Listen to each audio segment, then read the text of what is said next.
F1 never stops. The 2022 season has only just finished, but every team principal is already planning, plotting, maybe even dreaming about 2023. Haas, America's F1 team and the smallest squad on the grid, have big ambitions. We have got ambitious goals because we have been there, we know how to do it, but we lost a little bit of momentum the last 2 years and we want to go back. Guenther Steiner, a big character who's not afraid to take big decisions, like changing drivers. For 2023, he's swapping the potential of Mick Schumacher for the knowledge of Nico Hulkenberg. Mick can get a good driver, or he's already a good driver, but he can get better. But how long does it take us? Because he's growing with us, he cannot make us grow. It is better to get an experienced driver to make the team move up quicker because, a Formula 1 team is one of these things, you need to go quick, otherwise you lose momentum and you stay behind.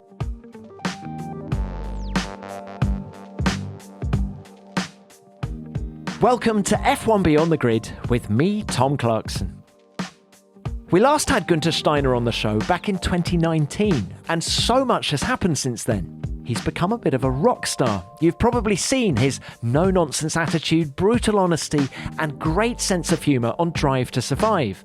And Guenther's really like that. It's what makes him such a strong leader, and it's helped him and the Haas team through a downturn in form during a few difficult years.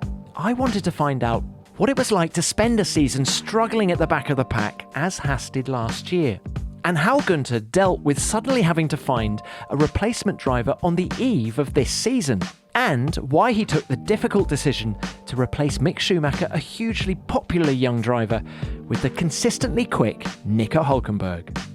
We also talked about Romain Grosjean's years at Haas, including that fiery crash in Bahrain, plus Guenther's management style and how Haas go about their racing.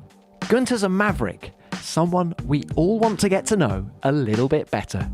I hope you enjoy our conversation.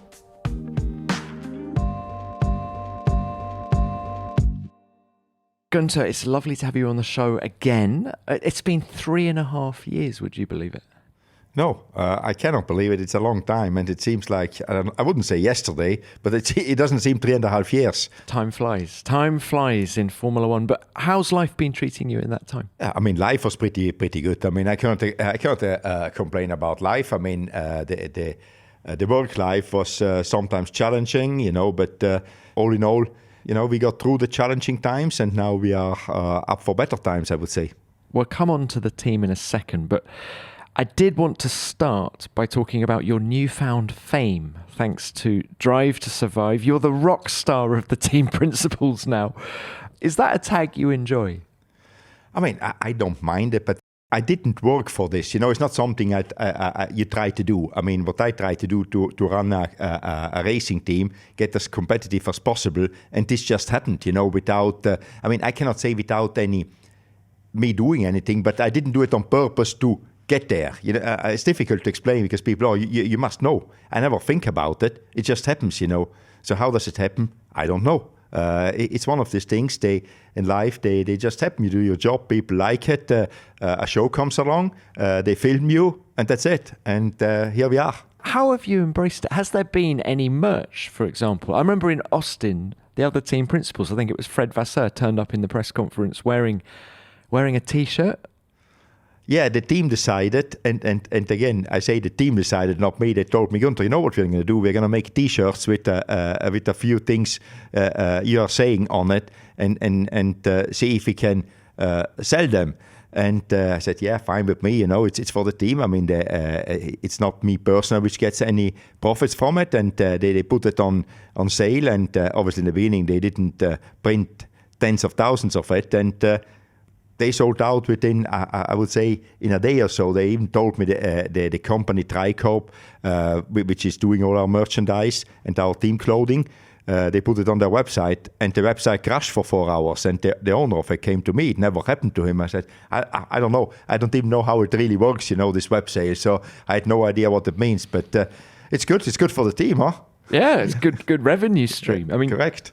Now, look, there's also a sign I've seen at every race pretty much that says, Guenther, will you marry me? I just wondered what your wife and daughter made of that.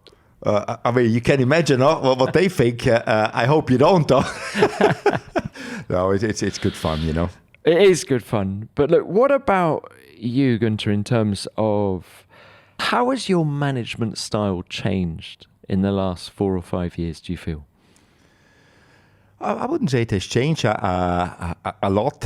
Obviously, we had the last 2 years, we had young drivers, which I had to adapt a little bit more to experienced drivers. I think with experienced drivers, because they know more, you can be more direct, while young drivers still have to learn what they're doing. So it has changed a little bit, but not a lot. I'm still, very direct with everybody. I say what I think, and I encourage people to tell me the truth and not something I want to hear, because if they tell me what I want to hear, we don't make progress. So I think my management style has not changed a lot, so I don't think it will change anymore. I'm getting too old, a leopard doesn't change his spot. If I now go to management courses, that will not do anything to me. And I would say it's one of these things. Everybody has got his own style, and there is nothing wrong or right with each of the styles. They're just different, and that's one of the things what I always say. I mean, I'm not saying this is wrong or this is right. If this is different, and I do things how I think they're right to do, even if people say, "Oh, it has been done different before." Who cares? What about the politics of the F1 pit lane? Do you feel you're better at navigating that side of the sport? I don't think I was never bad at it. Again, I had my own way to deal with it. I mean, obviously, longer you're there, people know you as well better how you react. It's all politics. A lot is how your opponent will be reacting to something, and that direction you steer it. So people now maybe approach me different than they did 4 or 5 years, and I go back different. But in principle, it's always the same, like I was before. And are the politics different now that Liberty and Stefano Domenicali are in charge? Because, of course, when Haas started out, it was still the Bernie Ecclestone era. Yeah, I think they're different. Definitely they're different. They've changed. It's more, everybody's included. Before with Bernie, the big teams always have a little bit of an advantage, but it's for a good reason, They're putting more into the sport. They are supplying PU units and stuff like this. But I think it's more transparent now with Stefano in charge, It's more information. He always tries to update us what is going on in his world, which influences what our world will be, because he's the leading edge of it. So I think it's just more transparent. We are more informed. And I'm not critiquing what Bernie did. It was different times as well. We always have to think about this. The times were different, Everything is different now. F1 is a lot more popular. The money distribution is more equal. We have got 10 teams, which are all 10 very stable. In the old days, we never had 10 stable teams. There was always 1 or 2 which were lagging behind or hinking a little bit behind, So now it's very stable. So it's also that one. But that was achieved how Liberty Media approached the sport. They wanted this, that all 10 teams can commercially survive, so we have a good show and nobody's struggling. Well, what about Haas? Let's talk about the stability of Haas. Have you always been that stable team you've just described? Yeah, I think we have been always stable. In 2020, as I always openly said, Mr. Haas, when the pandemic hit, wasn't sure. First of all, he wasn't sure what is going to happen with the world, with the pandemic. And then he was a little bit starting to get concerned. He wasn't sure if he continues or not. But then the new Concord agreement came with a better funds distribution, prize money distribution. The budget cap came. He gave me which direction we have to go. And we are here. So we were never unstable that we couldn't pay anything. It was more like, do we sign another 5 years to the Concord agreement, to a new commercial agreement or not? Or do we stop? There was nothing, never anything left without money, which was promised, So, but then when it was decided that we continue, Mr. Haas is always true to his word. And we just kept on going. And now we are in a very good position. Do you think Gene ever considered selling to Andretti or any of the other people on the periphery wanting to come in? Not since F1 teams have become hot property. Obviously, if you maybe would have asked him in 2019 or 2020 when the pandemic hit, maybe it would be a different opinion. But in 2020, nobody wanted to buy a team. They all came afterwards. It's always the same old story. When everything is successful, everybody has got great idea. But what you have to say, Gene invested in the team. We started in 2014. Obviously, we went racing the first time 2016 when F1 teams were not hot property in 2017 or 18, I don't remember, no, 17 I think it was, you could buy one team for £1 and nobody bought it, and now they're all, I want a team. But because now they're worth a lot of money, if you could get now a team for £1, I think you find millions of buyers. But 5 years ago, think about it, you couldn't find anybody who bought it, so the world has changed. So the question, would he sell now? No. What's your view on more teams coming in? Would you like to see an 11th, a 12th team? As FOM always says, first of all, everybody thinks we are the people, the other teams decide what is happening. We cannot decide. We can have our opinion, but we cannot decide. Deciding is FOM. I think FOM knows, and Stefan knows, the sport is in a very good place in the moment. Putting an 11 team in, does it create more revenue? Does it make it bigger Formula One? I don't think so. It's better to have 10 very stable teams than taking the risk to have no gain and having somebody more to share the money with, It's very stable in the moment. So obviously if an 11 team comes and they bring, let me say, 10% more revenue, why not? But if an 11 team comes and just takes an 11th of the revenue which is there now, so you dilute everybody else's revenue, why would you do that? Because I think the grid with 20 cars is pretty full. And as I said, they are very stable, not only right now, but also for the future, because they are all owned either by people which know what they're doing and can run a team, or they are owned by corporates, which we know they can continue, and we have got now Audi coming in. They decided to buy a team, not to put their own one up, because it isn't an easy task now to put a Formula One team up from zero. Did you talk to Audi? No, we didn't talk to Audi. Okay. Look, what about the team? How has it changed? How has it grown in the years that you've been in Formula One, and specifically since 2018 when that was the high tide mark, wasn't it, with that 5th place in the Constructors' Championship? Yeah, the team has grown. I mean, in the beginning you've got, you run on adrenaline and enthusiasm, and then you put procedures in place, and that you can, when people leave because people want to do something different, you put, we have grown as an organization. We are much more streamlined. We are much more, in the beginning, you do a lot just with the sheer putting the effort in. Now we are more organized. I think we are in a better place. Then, as you said, in 2018 we had a very good year.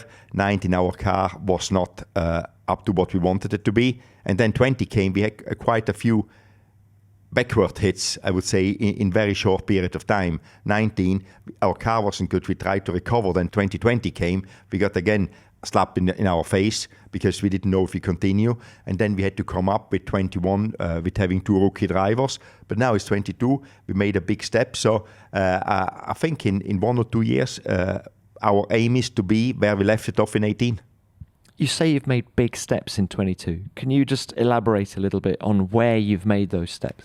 Because in 2020, we shut down a lot of the organization internally, the development team and everything. That for 21, we couldn't design, and you couldn't design a complete new car because the regulation there, you had to carry over some of the parts, obviously. We couldn't design a new car, but we needed to get ready then when we set in end of 2020 that we stay in F1 when the Concord agreement was signed, the commercial agreement. We had to ramp up again the technical department. And that is when we started the new office in Maranello with Simone Resta running it. And we started to recruit people in the beginning of 21. Think about it. We had about half the people working in car development than we had in 18. But we had to ramp up again. Simone came, and in a few months we found people. We got a little bit lucky because Ferrari, because of the budget cap, they didn't want to lose the people. They want to give them an opportunity to stay in Formula One, and we got some of their people. Obviously, we had to deal with the FIA on this one. It was all done at very high level, that we take these people over, and we opened an office. But, even if you get the people, you need to get them to work as a team. And Simone did that in 3-4 months, and we started development, I would say, intensively March in 21. And if you see what the guys did in 8 months, starting, I wouldn't say from zero, but from 50%, to come up with a car where we moved on from last year to this one. And therefore I'm confident that going forward, with the step we did in 21, we can keep on moving up, and as I say, I'm cautiously confident looking at next year that these guys did again a good job, but not because they just worked together for a year. They're just getting better. All the organizations getting better. They are just more efficient. They know each other. They know their weak points, their good points, everything. So they're working just like a team now, and that should give us a better car for the future. And that is where we came up in the last 2 years, as you asked. Why did you choose Maranello for the design office? It came convenient because, as I said before, Ferrari had some engineers, and if you need less engineers, what have you got left? Offices, empty ones. So it was no point to put them somewhere else because it was much easier and to get ramping up quicker when you spoke with Mattia. They had offices because they didn't need them anymore because they had less people. So I said, can we rent them instead of going outside Maranello to rent some offices? But what I have to say, Dallara is still involved because we had a lot more people at Dallara, but Dallara is still involved with our team.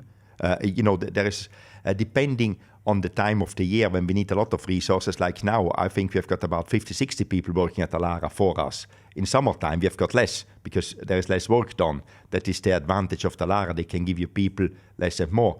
And also Dallara still makes the chassis, the wings, and a lot of the components they still make. Not everything, but a lot of it. But we have got engineers there as well. So the decision was, should we move everything to Parma or Varano, the Melegari, where Dallara is, or should we keep it in Maranello?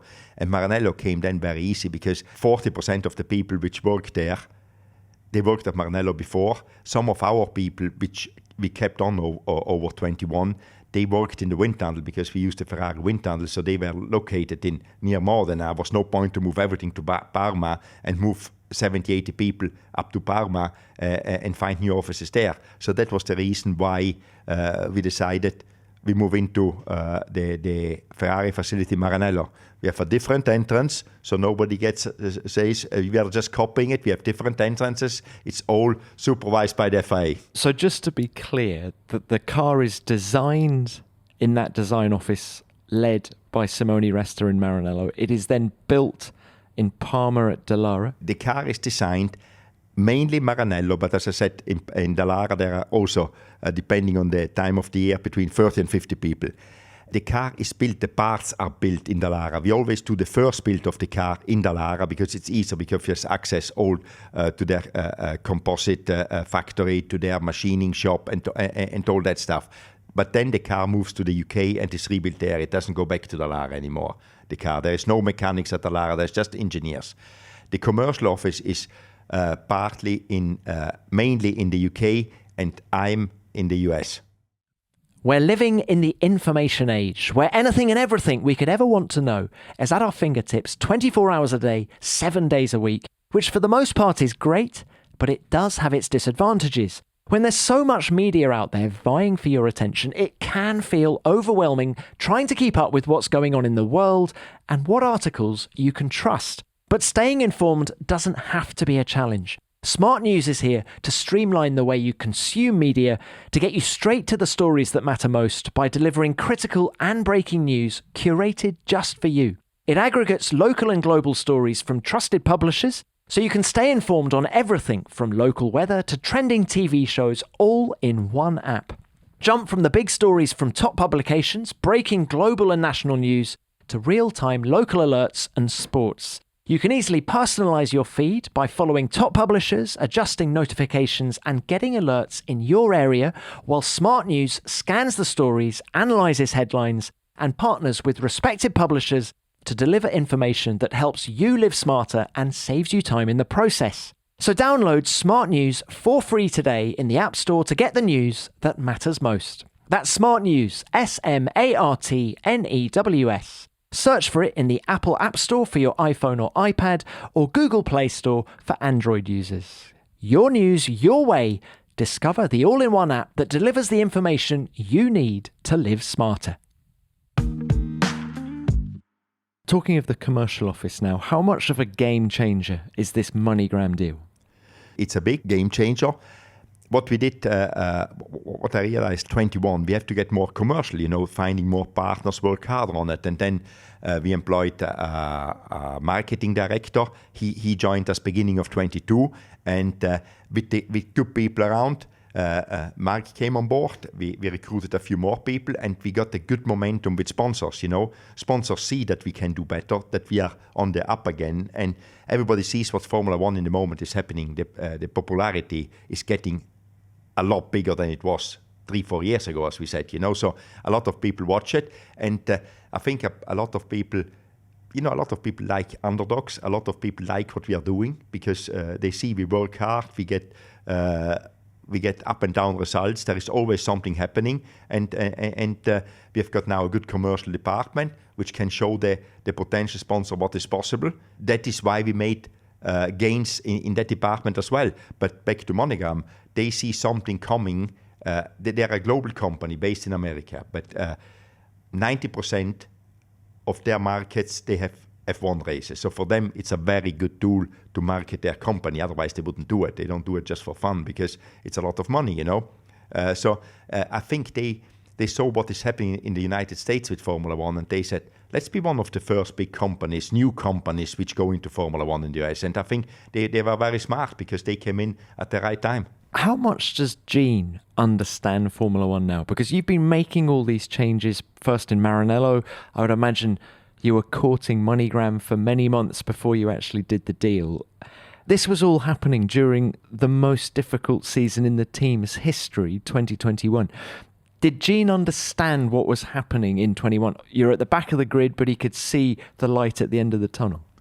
Yeah, I've got a very good dialogue with Gene, and I explain him always what I do. He lets me do it, but I think he trusts me because I normally do what I say I'm going to do, and I achieve it. Obviously I don't achieve everything what I say because it's also you cannot. But he can see that when I explain him something, Gene is very smart, and explain him this is what we need to do, this is what I'm gonna do, And he said, yeah, And when I deliver, obviously he sees that I'm able to do it. So that I think that for he trusts me because I'm never saying something which is.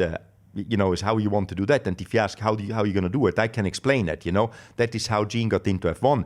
Before Gene decided to get into F1, he spoke with me for 1.5 years, to see if I actually know what I'm doing, or how this should work. So I think Gene understands very well, even if he's not involved in the day-to-day running, or if you see him at the racetrack, he just watches, he sees, he likes it, and he looks around. He understands a lot more than people think he understands, what is going on behind the scenes. But he let people work, and as long as I deliver, sometimes when something goes wrong, he has got an opinion about it, obviously, because it's his team, it's not mine. But I think he has got a good understanding a very good understanding what's going on here. You say it's his team, not yours. Do you think there'll ever be a shareholding in the offing for you? I don't know. I don't want to go there because it's the same as I said before. 5 years ago, who wanted a shareholding in an F1 team? That would be a little bit opportunistic. That is his decision, not my one. Just that it's your character permeates through every bit of the Haas Formula One team. It is almost you. I wouldn't go there. Obviously, if you lead, and that I do this with passion. I'm not doing this to do just a job, because then I would do something different with the effort I put in here.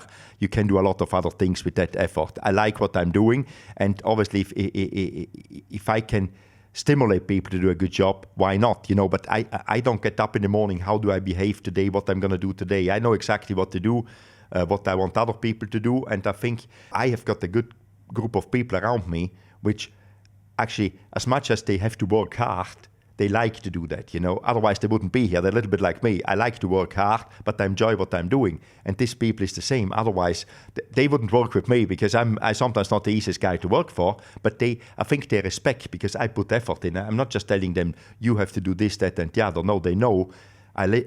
We decide what we are doing, and then they are able to do how they do it. I don't say I don't care, because there needs to be a certain level of things what I look at, but they know this is what we are doing. They have got freedom to do it, which is nice in life. You've got some autonomy to do how you want to do it. I'm not micromanaging or anything. We sit, we decide, and then we go. which and I've got the same. I'm fortunate as well with Gene, the same thing. I explain him what I'm doing, and then he says, how you do it? I'm not getting involved. I don't need any work, Before this Haas opportunity came along, you were running a very successful carbon composites business in the US. Are you still CEO of that, or do you just not have time for it? No, I'm still CEO, but I don't do any daily work. My business partner, Joe Hoffman, is a very good guy. We own the company together. He loves to do it. And again, he's one of them. He knows that I'm always available for him. We speak very frequently, but I don't interfere with him on a daily basis, because then how can you make somebody responsible for something if you then go and tell him what to do every day? No, he knows what he's doing. We get on as friends as well, not only as business partners, and it works. It's the company's doing pretty well. Clearly, you empower the people who work for you. So let's talk drivers now. First things first, Romain Grosjean. We haven't had you on the show since his accident, which was almost 2 years ago to the day. How do you reflect on that crash in Bahrain? I think we all can say we got lucky.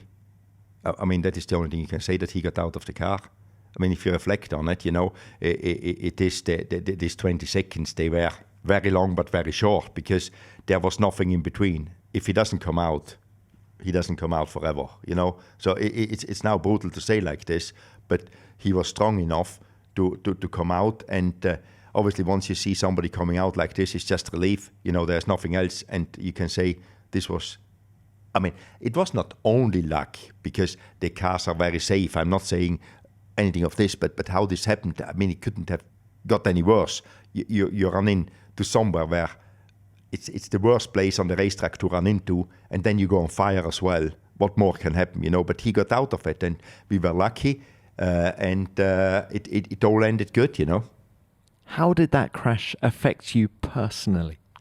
I think I take it away that I say, we got away with it. I respect it, but I don't dwell on it. It's one of these things in life you don't want to think every day about it. Mm. And was that the worst accident you've been involved with in your career? Yes, as an accident, yes. But the good thing there was, after 20 or 25 seconds, we knew that he's okay. We had once an accident with Colin McRae. I think it was in Corsica, when he went off the road and the car was upside down. It was leaking fuel, and they couldn't get him out. And you cannot get to the car. You don't know what is happening. I think the worst bit is, there's an accident. You don't know what is happening. That is worse. But as an accident, this was absolutely worse, because it was, everything, a big crash and fire. What more you want? Cannot get any worse. Interesting to hear you mention Colin McRae, because one of the questions I had for you was, who is the most talented driver you've ever worked with? And of course, your career spans rallying, and then of course Red Bull, Haas, just of all the people you've worked with. I think of all the people I worked with, it is Colin, because how he could drive a car. It came so easy to him. He didn't need to put any effort in. He didn't have to go up early in the morning to study it, He sat in a car, and that's what he could do, And if you look at Colin, his best era was when there was not a lot of electronics, not a lot of driving aids. That means he was in control. He was the driving aid, His brain could feel what is going on, Because when the electronic driving aids came, people which studied what they can help to do, I don't know if he didn't want to put the effort in, because he was so talented. He wanted to do it himself. And I think the period when he drove the Subaru and the first Ford Focus, that was his best time of life, because the cars were pretty brutal to drive. Do you think, though, rallying and circuit racing are comparable, or is it a completely different discipline? It is a complete different discipline. I think they're all good drivers, and they all can adapt to the other series, but it's the same when you say an oval driver. It's difficult for a very good oval driver to go in a car on an oval circuit, because I think it's just like, if you do it year over years, you just develop, you have a base talent, and you develop your skills, like doing a job. And if you always go in ovals, you get very good at it, you understand the oval. But it's the same for a driver, which is, for a rally driver going to an oval, I think it must feel pretty boring. But it's difficult. It's not that it isn't difficult driving an oval. It's just like when you're used to, not really knowing where you're going. Doing 500 lap, 1.5 mile with 4 corners is a different profession, I call it, But the thing what needs to be there, it's a very good base talent, which is natural, which you cannot learn or buy, So you need to have the talent and then develop one of the categories. So if I would say a driver which is good on oval, on street circuits, on rallying, would have started on another discipline, he could be very good as well. Interesting. Sebastian Vettel said recently on this podcast that Kimi Räikkönen is without a doubt the most talented driver he's ever seen in Formula One because he can get into any car and immediately go fast. But back to Colin McRae. Anyone listening to this, I advise you to get on YouTube and watch some in-car footage of Colin. His car control undoubtedly was brilliant, but do you think he would have been capable of banging in 20 laps within 0.3 of a second of each other on a circuit in a Formula One car? If he wanted to do it, and you would give him enough time, I think he would. But I don't know if he wanted to do that. Characters are different. He wasn't the guy which would work really hard on data and stuff like this. He would sit in the car and go and drive it, And I don't know if he would have had the patience or the will to do it, because maybe he didn't need it. Back to Grosjean quickly. Do you think you got the best out of Romain? I would say so. Romain, we all know that he's a very good driver on a good Romain day, but he can be a very bad driver on a bad Romain day, So, I think that is his character, Sometimes you think, or when he drove for us, is how did he do this? A quali lap, he could put a stunning lap down. And then sometimes, as we had it, in Baku, when he spun out from nowhere, it's like, how did he do that? Or going to the grid in Brazil, ending up it's like, Romain, how did he do that? It's the same, positive and negative. It's just one of these things. It's Grosjeaning, So when you were looking for a second driver at the start of this year, did you consider bringing him back instead of Kevin? Not really, because I knew he had a contract. He just signed a contract, but I think Kevin had a contract with Peugeot and other people. But I think it was different because Romain moved he wanted to make a change of life, and I got to know Romain over the years pretty well, So I know he wanted to make a change of life. He took all his family to the States. He had a plan for his life. By Kevin, I knew is Kevin, he didn't have a real plan, he was living, so he was enjoying life. Well, Romain had a plan, and he had this contract with Andretti, which he was very proud of, a multi-year contract with Andretti. He wanted to go to the States, to IndyCar. He did IndyCar before. He was very positive. I said, I don't think I can persuade him to do something. It would have been difficult because I respect he has got 3 children, three kids, He's got the wife and no change. And while Kevin is much easier, Kevin is, more like me, So look, why did you choose Kevin? It came when I spoke with Gene, when what happened, it's like, who we put in there, it's always, and then we went through the list, and he said, what do you think about Kevin? I said, I'm good with him, if he can get him. He said, what is he doing? And I said, he's driving for Peugeot in WEC, and he did some IMSA races. But I said, at the time I had seen him in Daytona 24 hours, I ran into him and we had a chat 20 minutes down in Daytona. And I know what he was doing, but I said, Gene, I don't know if he can get out of the contract or if he wants to get out of the contract, but sure, I can find out, because I've got a good relation with at the time with Kevin and with Romain. So I just called him up and I called him back and said, hey, Gene, I think he can get out. He's convinced he can get out, and let's try to do it. And I said, obviously, we have to get now to the nitty-gritty, to the real work to get him out, not only an idea. It's always... it's a lot of great ideas, but when you have to do the great ideas, it's a lot of work behind it. So I said, okay, should I try to do it? Oh yeah, if you're okay, I'm okay with it. Yeah, let's try to do it. And that where it started. We didn't have a lot of time, which sometimes helps not having a lot of time, because then you put in a deadline. We need to get it done, and then you know where you are at, because otherwise we ended up with no driver. But with Gene, you never panic, because I always, there's always a solution to problems, and he backs that. He never, pushes. No, Gene, we find somebody else, don't worry, they've come up with some other idea. So that is how we got the Kevin done. I spoke with him, and then we started to talk the contract, which wasn't difficult, because we said, let's take the old contract as a basis, so we don't have to go back and forward with lawyers for days and discuss it, Let's discuss the commercial terms, and we go from there. Kevin has said several times this year that he feels a different driver, that time away has actually helped him mentally. Can you see that? Yeah, I would say he's a lot calmer.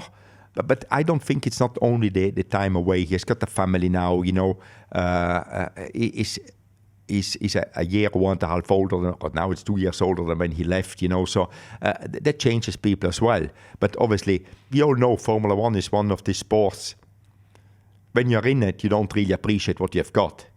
It's like when you're out of it, you miss it because you realize what you had. It's like the good old thing, you don't miss the sun until it rains, If the sun shines every day, it's like, yeah, the sun is shining. But when it rains for 2 or 3 days, you miss it, It's a very similar thing to me, and especially for a driver, because there's only 20 drivers out there which are racing these cars. They are the best cars to race in the world. I mean, that's what they say. I'm not a race car driver, but I see it. And, you've got 100,000 of fans. How good is that for the drivers, but when you've got it every day and you need to work hard, you forget about it, because it becomes normality. And when you haven't got it, normality is gone. It's like, actually, it was pretty good life, Then when you come back, you respect it more and you enjoy it more as well. The last race of the 2022 season has come and gone, and we'll have to wait until the winter break is over before we take off and explore more corners of the world than ever before. If you're looking for a way to fill your time during the off-season or want to get a head start on your plans to attend a Grand Prix next year by learning some of the local lingo of the country you plan to visit, Babbel is on hand to help. Learn a new language in no time with Babbel's addictively fun 15-minute interactive lessons. It's available as an app or online, so you can log in and take a lesson whenever and wherever you like and learn on your own schedule. There are 14 different languages to choose from, including French, Spanish, Italian and German. And what I love about Babbel is that their lessons are created by more than 150 language experts and voiced by native speakers using a modern conversation-based method, focusing on useful vocabulary and real-world conversations. And it's filled with great tools like their speech recognition technology, which can help you improve your confidence when it comes to accent and pronunciation. In addition to lessons, you can also access podcasts, games, videos, or even join live classes with a language teacher. Learning a new language has never been more fun. Right now, Babbel is offering our listeners 6 months free with a purchase of a 6-month subscription with the promo code GRID. Go to babbel.com/play and use the promo code GRID for an extra 6 months free. That's babbel.com/play, promo code GRID. Babbel, language learning that works.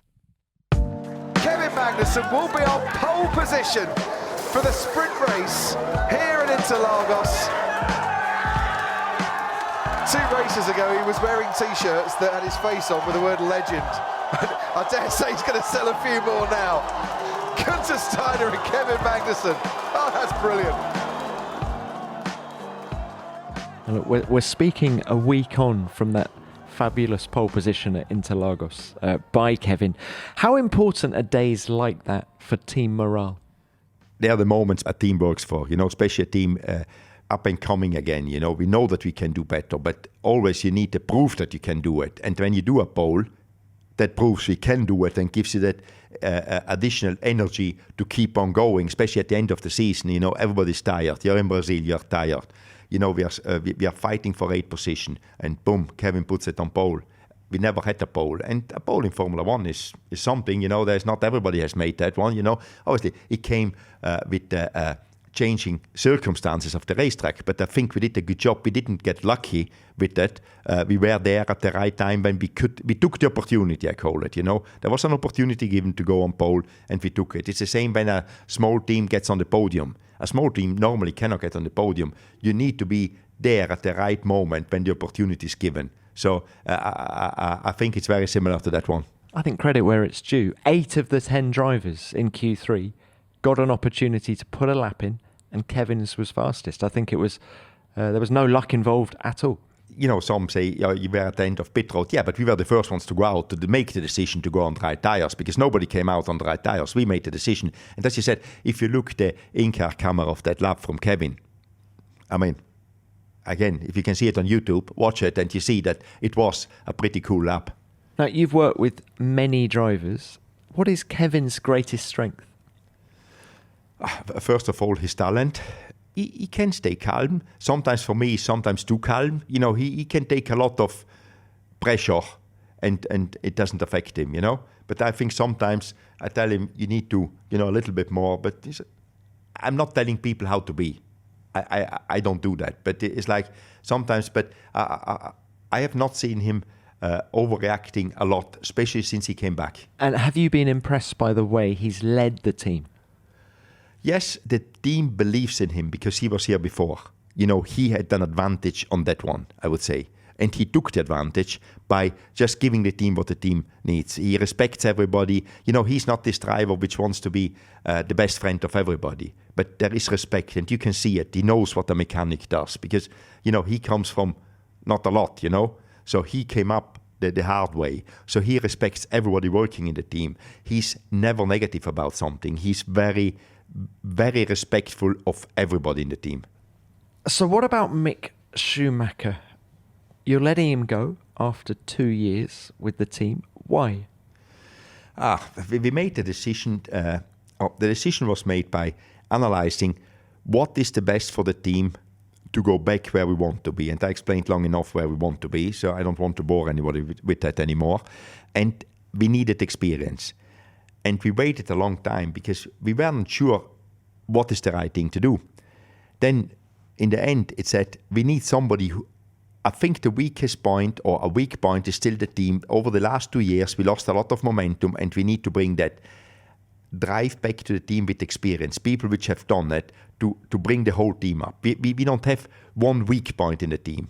We have got them all across, Not really weak, but we are in a lot of things, we are average, but we need to be better, in everything. And there's nothing in the team, the whole team needs to come up. And if we don't bring in people which have done it before, it's difficult, like with race engineer. If we can grow our own race engineers, and we can do it, but it maybe takes us 5 years. So what did we do with Kevin? We brought in Mark Slade, which was a very experienced race engineer, So the next thing is, okay, what do we do to make the team better, that the driver can tell us what to do? Mick can get a good driver, or he's already a good driver, but he can get better. But how long does it take us? Because he's growing with us. He cannot make us grow, So we said, how can we do that? And then we looked around and we knew Nico we had a few discussions in the years before with him and it never materialized that he came to work for us. So obviously there was the respect there. And we said, he's on the market. Obviously he hasn't driven now full time for 3 years. That's maybe, can he do it? And you look at, he drove 2 races this year, beginning of the season.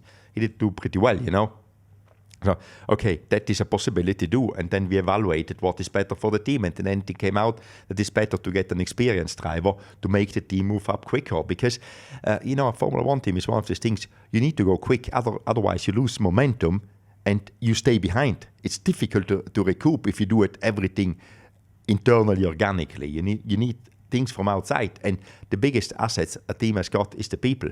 So we needed the best people we could get for what we need. And I'm not discussing here, could Mick do a race like Nico, the speed and so on? Yeah, maybe he can. Maybe he's even faster, I don't know. But what we needed is Nico's experience in the midfield teams, which he helped to bring up. He has done it before. He has done it with Force India, with Renault. So he has done it. He knows how to do that. And that experience what we need. And Mick, unfortunately, didn't have that because he just started 2 years ago in Formula One and he's still very young. I'm going to play devil's advocate here and say, yes, Mick did start 2 years ago in Formula One, but the car was so off the pace last year. It's been well documented that you didn't develop the car. He didn't have a quick teammate. So there's an argument that this is year one for him in terms of his experience, because actually in 2021, all he actually learnt was the rhythm of a Grand Prix weekend. This is the first time he's been in the cut and thrust of the midfield. And you haven't seen enough in those 22 races. It's exactly what I explained before. We know that, and we know the speed and everything, but we want to make 2 steps with one, and that is bring experience that, as I said before, he's like the team. We need to get better. He will get better when he's driving, but how can we get quickest there by bringing experience in? It's the same. I said before, we have there is a lot of young race engineers out there which can be as good as anybody, but it will take them time because to make experience, you cannot buy it. You need to make it, and it takes time. And for us, the quickest way is doing it a different way, because we haven't got time forever, with a team.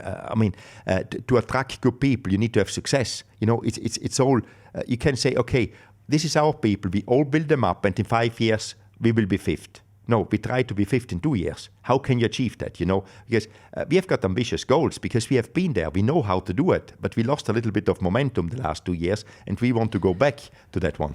How much was Mick's opportunity with the team dented by the crashes in Saudi Arabia, in Monaco, in Suzuka? Not in particular the one crash or something like this. It's a. If you look again, I always look. You look back because, you have to look back, but you look forward. If these things happen next year again, does it hinder us to make progress, as I said before? Yes, because with the budget cap, spending money like this, it's basically wasted, because you cannot make the car go quicker. It's all about that, So I'm not saying that he will crash next year's cars, but he crashed 3 this year. It happened, as you say, because he was the first time in a decent car, because as you said, last year's car wasn't good, and he had to fight with the best of the best now, so he took more risk, obviously, and it didn't pay off. Maybe it would have been his last crash this year, and he would never crash again. I don't know that, and we will not know that now, or at least for next year. But in the end, we didn't want to take that risk, and we said we take somebody who knows how not to do that, so we can focus when we do our budget. This is the money we're going to spend on development, and not put it there just for crashes if they happen. So Hulkenberg, as you've already said, he hasn't raced full-time for 3 years. How much of a concern is that? Because I use Alonso as an example. He took 2 years out in which he continued to race in WEC, he did Dakar, and yet he says it took him more than half a year to get up to speed when he came back in 21. Fernando is also 7 years old, though, that doesn't help him, So no, it will take him some time, and that was our biggest concern when we looked at it. He's not. He didn't drive full time for 3 years, but he drove. He drove 2 races this year. He did a Pirelli test, at least one this year. He can drive the car here in Abu Dhabi, but it is a little bit of a concern. But at some stage, we cannot find the definite answer if we don't try. And there is a risk whatever you do. And that is one of the risks. But we spoke with him, we sat down with him just to see if you can see, I want to do this. Because if you want to do this, Fernando is a big example. How many people said he will never do it? He's still one of the best. You can say whatever you want. The guy is over 40 years old, has been 2 years out, comes back, it's still one of the best, So why Nico cannot do it? And as I said, jokingly, Nico is younger than him, but I think he can do it. Then obviously the proof is in the pudding, and that will be next year. But that was one of the concern which took us also. We did a lot of consideration about that, because I don't know if he can do it, and then we convinced ourselves, or he convinced us, that he can still do it. I asked Alonso recently, I said, how have you been able to make this comeback? And what's made you as good as you are at this stage of your career? And he said, I hate losing. And I said, yeah, that doesn't differentiate you from the rest of the drivers. And he went, and he looked me in the eye and he went, I really hate losing. Do you see that fire in Hulkenberg as well? Yeah, I see that fire, because he was pretty intense to wanting coming back, because I think when we spoke with him, he could feel that is what we doubted. Do you really want to do it, or you just want to do it, There is a difference, as Fernando said. I really hate. Do you want to do this? Okay, being a Formula 1 driver, who doesn't want to do that? But do you really want to do it, It's a different story. So I think he really wants to do it. I hope it will happen. What about Daniel Ricciardo? How seriously did you consider him? I texted with him. I didn't even speak with him before that all went down with McLaren, because we all could feel that something is going wrong here, but then we never got together. So, and then I think he decided, because, as I said, we had a WhatsApp conversation, but he never got back. That tells me that, and sometimes, and I respect that what he's doing, I want to do what I want to do, and I don't want to be, you cannot beg a guy to come and drive for you. That doesn't work. A driver cannot force a team to have him. That will not work. If they both do not want it, really, again, it doesn't work. So if he would be interested, he would have called me. I think, and again, I respect that decision 100%. He said, maybe I need to take a step back to take 2 forward, because he ended up in a very difficult position at McLaren. Lando is doing a fantastic job, and I think Danny, in the moment, struggles. I think he would admit that. But it's like, so maybe he wants to find himself again, because he's a good driver. He won races. I don't know why it happened. Maybe he does. I hope for him, because he's an asset to Formula One.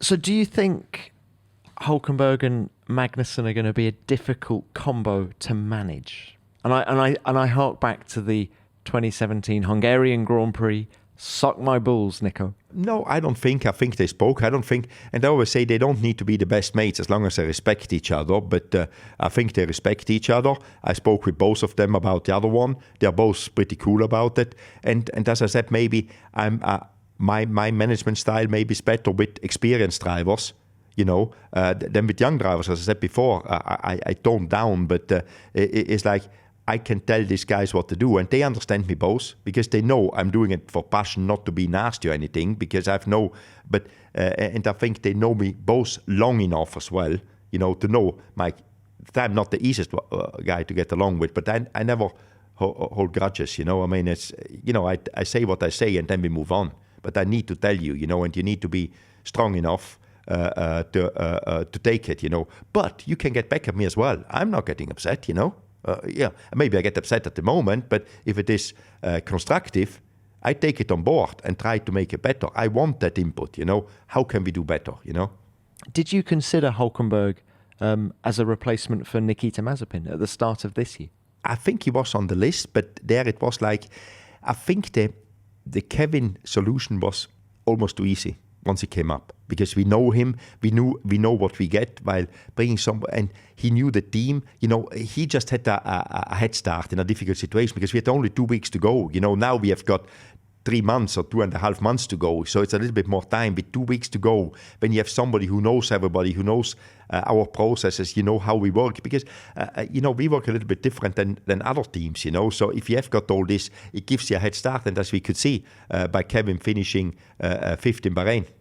Right. So, what are the team's goals? You've got the driver lineup. You've got the established design department in Maranello now. Fighting in the midfield, going forward. That is the team's goal. What it will be, you cannot put a position to it, because the teams are all strong now. There's a tight group of 4 or 5 teams which can do anything, and next year it will be even tighter. We want to be in that group and fight for as much as we can. All right. Well, look, best of luck with that. We're at the end of a long season, Guenther, and just before we go, what does the winter look like for you? What happens next? What happens next? We work on next year's car. It really doesn't stop. It doesn't stop. No, it doesn't stop. I hope the guys of the team, they can take a week or 2 off, properly off. I always, I go back now. I go back to the States, and I will have Thanksgiving. I work the 2 days up to Thanksgiving, have Thanksgiving the 4 days, and then I think I got enough drive again to focus maximum for 23, because it's very important. But I don't need to do any self-motivation. It's all there. Once you've got the energy back of a long season, a few days with the family, just relaxing, not thinking about Formula One, the hunger is there again to do better. So I never struggle with that one. And then at Christmas, obviously, we'll have the week between Christmas and New Year is quite, I wouldn't say quiet, but I think we've got a lot of things in place this year. So we don't need to, panic. We have got drivers, we have got MoneyGram as a title sponsor, we got Haas CNC always there with us. Gene is in a good place. I hope there is no drama over Christmas. Fingers crossed, because drama, I think we never got rid of Mr. Drama, So, but then we should be okay. And then in January, it's pretty quick that the car build starts, and then the problems start again with things which happen. And but no, I really look forward to it. And we go again in a week. Oh, in a week. And just looking ahead to next year, it's going to be a very long season. Are Haas going to rotate? Are you going to go to every race, or are you going to miss some like Toto Wolff and Mattia Binotto have this year? I'm not privileged as them, I have to go to the races, actually. So these are the rich people which cannot afford not to go because they've got so many people working for them. No, and to be honest, I don't dislike to go to races. This is what I'm doing. That's what I like most, going racing. It's one of the things I do like. I will go, hopefully, with 24 races, you never know if you're sick on one race or something. I hope I'm not. And I will go to all the races. It is a long season, but rotating the staff, we don't have a plan to rotate continuously, proper whole team. There will be a few positions will rotate in the team, but the main people, the mechanics and the engineers will be always the same. All right. Guenther, it's been wonderful to catch up. I hope we can do this again. 3.5 years. Before 3.5 years is up. Guenther, thanks so much for your time. No, thank you. Thank you.